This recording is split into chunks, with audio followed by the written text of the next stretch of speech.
Magic Manhattan. Like a cluster of thin-fired mountain peaks, its man-made mansions of industry rise out of the bay. From the Battery to the Bronx, its brightly lighted avenues are a byword. Its waterfront, the frayed frontier of this golden island, is the greatest on earth, a kaleidoscope of all those who go down to the sea in ships.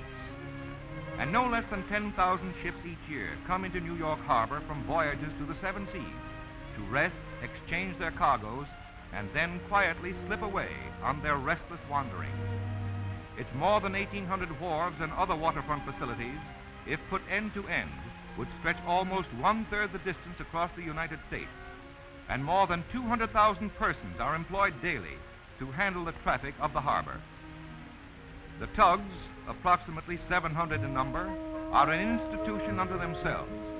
Appearing like puny little water bugs hitting at great drifting logs, they nevertheless handle the mighty leviathans of the deep with amazing ease.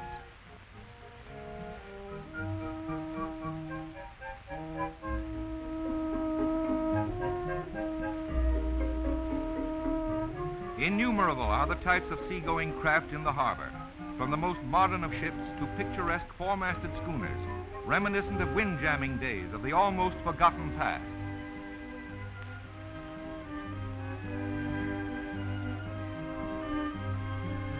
On the lower East River waterfront is the Seamen's Church Institute, which for more than 100 years has befriended all men of the sea.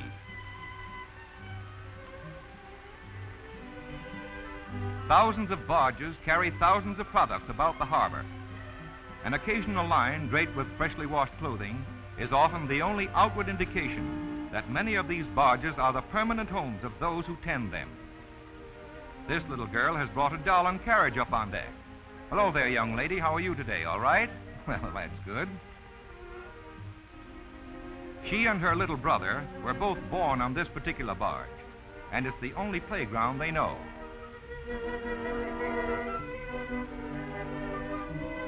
Sunrise over the lower East River always discloses long lines of sturdy little schooners tied to the wharves at the foot of Fulton Street. Here at the famous 100-year-old Fulton Fish Market, boats come periodically from near and far to unload their catch within the shadow of the towering skyscrapers of lower Manhattan. Some of these fishermen have caught their cargo as far away as the coast of Nova Scotia, or as far south as stormy Cape Hatteras on the coast of North Carolina.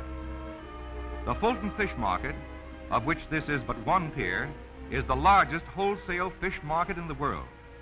Each year it handles approximately 500 million pounds of seafood of more than 100 different varieties.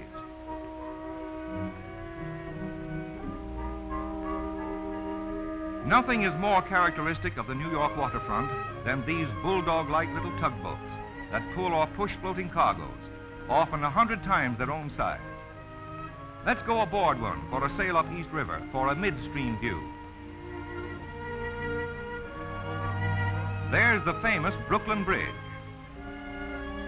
For more than half a century, it has proudly spanned the broad East River and watched the ever-growing skyscrapers.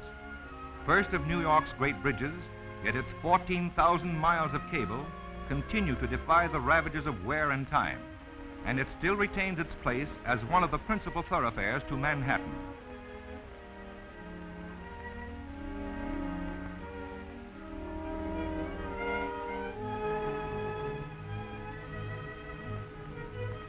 Just above Brooklyn Bridge is Manhattan Bridge, considerably greater in length, and beyond that, Williamsburg Bridge. The waterfront is a place of contrasts, where the elegant sits beside the ugly, where graceful white yachts are looked down upon by the smoky black chimneys of industry. Here and there are extravagant dwellings, such as pretentious River House, with landing floats especially designed for the racy speedboats of its affluent residents, and exuding opulence and prosperity to the very top of lofty towers.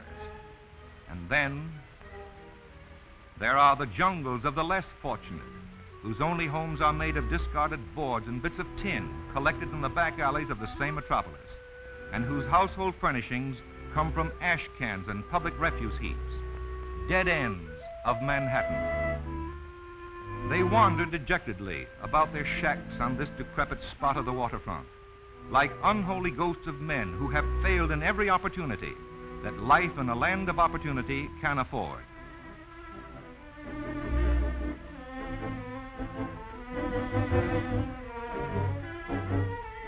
Some of the backwater bends and little used coves become the grave of harbor derelicts, barges, tugs, and other craft which have completed their life of usefulness and have been abandoned to sink and rot.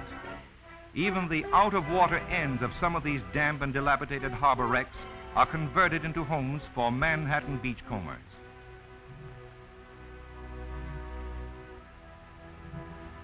In the less repellent little bays are occasionally to be found somewhat more pretentious improvised living quarters. Neat homes built on deserted barges, lifted above the mire and murky water, with clean window curtains and front porches that look out across beached and sunken hulks of various types, sizes, and stages of wreckage, warehouses and sprawling factories, and the homes of other waterfront squatters. Manhattan is a city of bridges. The overwater roadways that connect the metropolis with surrounding points total more than twice the entire length of the island. Some are mechanical, swinging or lifting, while others span the sky well above the tallest smokestack or masthead. This is one of the less lofty spans of the great Triborough Bridge, a mere segment that straddles the Harlem River, high enough for tugs and other small craft to go underneath, also capable of lifting like an elevator to permit the passing of large vessels. Here is one of the automobile approaches on this same Harlem River crossing of the Triborough Bridge, the newest of all those serving Manhattan. It is 17.5 miles in length, and its three arms extend to the boroughs of Queens and the Bronx. There are also 14 miles of highway approaches, and the concrete alone that was used in the construction of the bridge proper would pave a 4-lane highway from New York to Philadelphia. The most imposing part of this great engineering achievement is the suspension part over the East River at Hellgate, near the point where it spreads out into Long Island Sound. The span is sufficiently high to permit all vessels to pass underneath. Beyond can be seen the famous Hellgate Bridge, used exclusively for railway traffic. This gives a better idea of the great length of Hellgate Bridge, looking toward the main span from a point approximately in the middle of the entire structure. Probably the most imposing of all Manhattan's bridges is the George Washington, across the expansive and historic Hudson. Its many traffic arches, curving approaches, and silver framework are things of beauty. Its towers rise twice the height of any of the other bridges, and this massive structure of steel and concrete reaches gracefully almost 3/4 of a mile in a single span.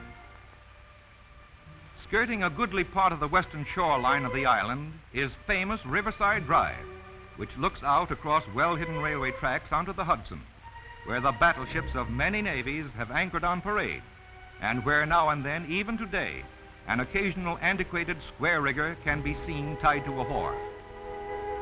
The industries of Manhattan's magic waterfront are many-sided and never-ending.